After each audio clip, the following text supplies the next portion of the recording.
மகாநதி சீரியல்ல இனிய எபிசோட்ல நம்ம காவேரி விஜய் வீட்டுக்கு வந்து என்ன சார் மாடலிங்லாம் பண்ணியிருக்கீங்களாட்டுக்கு அப்பள கம்பெனி விளம்பரத்துலலாம் நடிச்சிருக்கீங்களே உங்களோட போஸ்டரை எங்கள் வீட்டில் பார்த்தேன் அப்படின்னு சொல்லிக்கிட்டு இருக்கிறாங்க. அப்பதான் நம்ம விஜய்க்கு வந்து பார்த்தீங்கன்னா நதி அப்பளத்தில் நடித்தது ஞாபகத்துக்கு வருது. அது என்னோட மனைவி ஆரம்பித்த அப்பள கம்பெனி அப்படின்னு நம்ம விஜயும் சொல்லிக்கிட்டு இருக்கிறாப்புல. இந்த பக்கம் காவேரி வீட்டுக்கு வந்த உடனே நவீனும் போயிட்டு விஜயை கல்யாணம் பண்ணிக்க சொல்லி ஃபோர்ஸ் பண்ணுறாப்புல காவேரியை. என்ன வீட்டில் இருக்கிறவங்க எல்லாருமே விஜயை கல்யாணம் பண்ணிக்க சொல்லி ஃபோர்ஸ் பண்ணிக்கிட்டே இருக்கீங்க அப்படின்னு நம்ம காவேரிக்கு மிகப்பெரிய டவுட் வருது. அதுக்கு விஜய் அந்த அளவுக்கு நல்லவர் அதனால தான் அப்படின்னு நம்ம நிவீனும் வந்து பார்த்திங்கன்னா ஏதோ சாக்கு போக்கு சொல்லிக்கிட்டு இருக்கிறாப்புல. இது முடிஞ்சதுக்கப்புறம் நம்ம அம்மு பாப்பா காவேரிக்கு ஃபோன் பண்ணுறாங்க.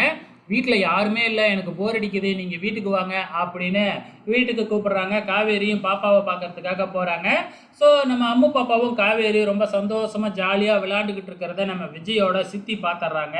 ஸோ பாப்பாவை பார்த்து அவங்களுக்கே பரிதாபமாக வந்துருச்சு. நேராக போய் காவேரிக்கிட்டேயே நீ இப்படி வந்துட்டு வந்துட்டு போகிறதுக்கே பேசாமல் விஜயை கல்யாணம் பண்ணிக்கிட்டா பாப்பாவோட இங்கேயே இருந்துடலாம்ல அப்படின்னு கேட்டது தான். உடனே காவேரிக்கு கோவம் வந்து அவங்கள திட்டிட்டு அங்கேருந்து போயிடுறாங்க. அதுக்கப்புறம் என்ன, இந்த விஷயம் இப்போ நம்ம விஜய்க்கும் தாத்தாவுக்கும் தெரிய வருது. எதுக்கு நீங்கள் இப்படி பண்ணினீங்க, காவேரி தான் இப்போ எந்த சூழ்நிலையில் இருக்கான்னு நமக்கு தெரியும்ல, ஸோ இப்பொழுதுக்கு எதுக்கு இப்படி கேட்டீங்க அப்படின்னு அவங்கள தான் திட்டிக்கிட்டு இருக்கிறாங்க.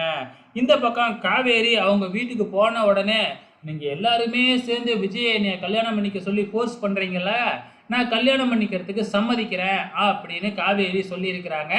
இதோட இன்னிய எபிசோடு முடிஞ்சிருச்சு. ஆனால் அவங்க சொன்னது விஜயே இல்லை, ஸோ ஏற்கனவே பார்த்த மாப்பிள்ளையை தான் நான் கல்யாணம் பண்ணிக்க போகிறேன் அப்படின்னு காவேரி சொல்ல போகிறாங்க. நாளைக்கு பொறுத்திருந்து பாருங்கள்.